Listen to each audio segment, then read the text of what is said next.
बच्चों, इस वीडियो में हम कविता, कहानी और नाटक की रचना प्रक्रिया पर कुछ महत्वपूर्ण प्रश्नों के उत्तर जानेंगे।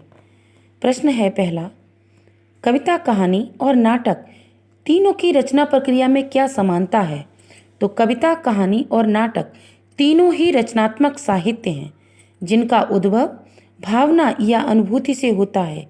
इनका जन्म एक अनुभूति से जरूर होता है, पर अभिव्यक्ति करने के प्रकार भिन्न हैं, यानी प्रकट करने के भिन्न प्रकार जो हैं वो भिन्न भिन्न हैं।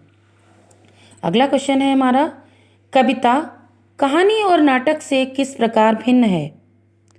तो कविता अपनी अंतर्निहित लय, छंद या संगीत के कारण कहानी और नाटक से भिन्न होती है। किसी कहानी को कविता में भी कहा जा सकता है, किंतु वह कविता तभी कहलाएगी जब छंदबद्ध या लयात्मक होगी। श्याम नारायण पांडे जी की कविता हल्दी घाटी एक कहानी पर आधारित है, पर वह कविता तभी है जब उसमें छंद, लय का समावेश है।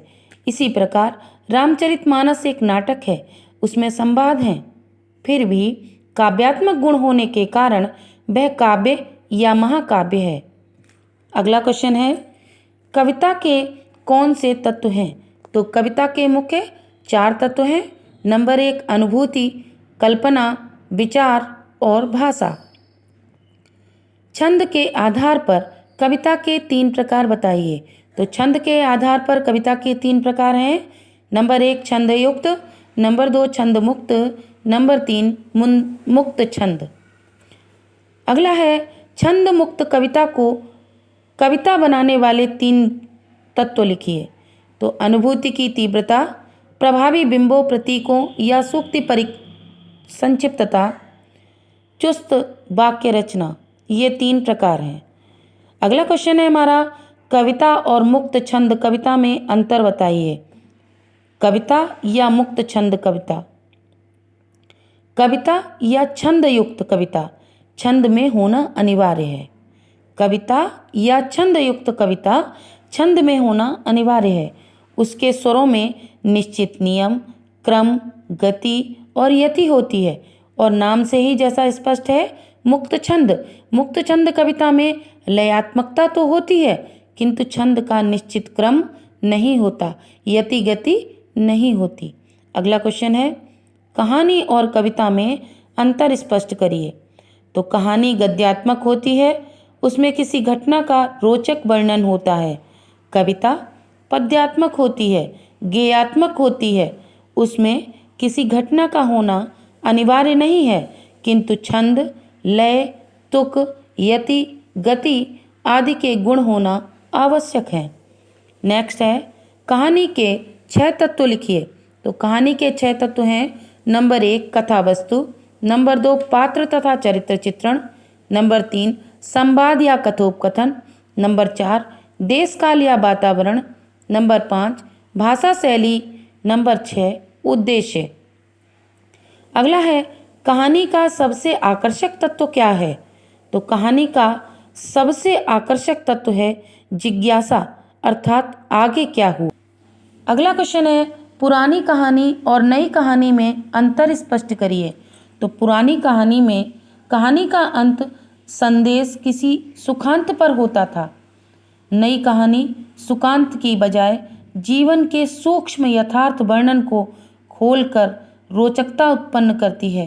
पुरानी कहानी में था, आगे क्या हुआ, नई कहानी में सब कुछ कैसे हुआ आदि तत्व आते हैं। इससे हमारी नई कहानी और पुरानी कहानी यहाँ पर अंतर स्पष्ट हो जाता है। अगला, नाटक और कहानी का मूलभूत अंतर लिखिए। कहानी में जीवन की किसी घटना का वर्णन तथा किसी कथाकार के मुख से होता है। इसमें कथा का सूत्रधार स्वयं कहानीकार होता है। नाटक में कथा का गति संवादों और रंग संकेतों से चलती है। नाटककार सामने नहीं आता, यानी कहानी में लिखने वाला सामने ही होता है, लगता है कि लेखक हमारे साथ चल रहा है, और नाटक को लिखने वाला सामने नहीं होता, पात्रों में स्वयं नहीं होता। नेक्स्ट है, नाटक का वह कौन सा तत्व है जो कहानी को नाटक बना देता है? संवाद। संवाद ऐसा तत्व है जो कहानी को नाटक में परिवर्तित कर देता है। अगला क्वेश्चन है, कौन सा तत्व कहानी की तुलना में नाटक में अतिरिक्त होता है? तो नाटक में अभिनेता जो होता है वो अलग होता है कहानी से। नेक्स्ट है, अभिनेता से मतलब क्या है? अभिनेता से आप क्या समझते हैं? तो रंगमंच पर खेलने की योग्यता को अभिनेता कहते हैं। यानी जो अभिनय किया जाए रंगमंच पर उसे हम अभिनेता कहते हैं, उस खेलने की योग्यता को। नेक्स्ट है, हिंदी में सबसे पहले नाटकों की अभिनेयता पर किसने ध्यान दिया? तो हिंदी में सबसे पहले नाटकों की अभिनेयता पर मोहन राकेश जी ने ध्यान दिया। किसने ध्यान दिया? मोहन राकेश जी ने। Very important question. अभिनेता न होने से नाटकों में क्या दोष आता है? अभिनेता अर्थात रंग संकेतों के अभाव में नाटक पढ़े तो जा सकते हैं किंतु खेले नहीं जा सकते। यानी अभिनेता यदि नहीं है तो क्या होगा कि नाटक को खेला नहीं जा सकता, केवल नाटक पढ़ा जा सकता है। अगला है, नाटक, कहानी और कविता दृश्य हैं या पाठ्य या श्रव्य? तो नाटक दृश्य साहित्य है। इसका आनंद नाटक देखने से मिलता है, पढ़ने या सुनने से नहीं। कहानी पाठ्य या श्रव्य साहित्य है। इसका आनंद दोनों माध्यमों से मिलता है। कविता श्रव्य और पाठ्य है। इसका वास्तविक आनंद सुनने से मिलता है, पढ़कर भी आनंद मिलता है किंतु अगरबत्ती के संच के समान जब तक कविता रूपी अगरबत्ती जलती नहीं अर्थात बोली गाई नहीं जाती तब तक उसका संपूर्ण आनंद नहीं मिल पाता है। नेक्स्ट क्वेश्चन है, कहानी और नाटक में क्या समानताएं हैं? तो कहानी और नाटक में तत्व समान हैं। 6 तत्व कहानी और नाटक के बिल्कुल समान होते हैं।